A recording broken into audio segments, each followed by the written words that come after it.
যারা আদিবাসী, তপশিলি, যারা undocumented community, তাদের উপরে বেশি অত্যাচার হচ্ছে, তাদের বেশি হাহাকার শোনা যাচ্ছে।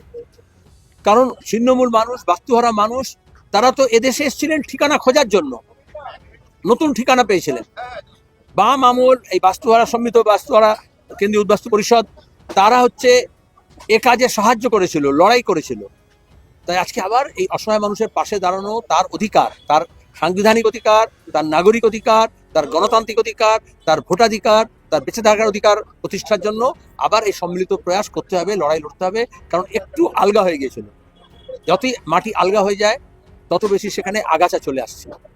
সেখানে আমরা দাঁড়িয়ে এই সম্মেলনের সিদ্ধান্ত হয়েছে, এবং আমরা গত 2 মাস ধরেই আলোচনা করছি যে এটা এককভাবে যদি হয় মানুষ অসহায় হয়ে যাবে, সেটা পথ নয়। যত সম্মিলিত প্রয়াস হবে, আমরা ইসিআইকে, সিওকে, এইওকে, বিএলওকে বাধ্য করব যে কোনো প্রকৃত মানুষের ভোটাধিকার কাটা যাতে না যায় তার ব্যবস্থা।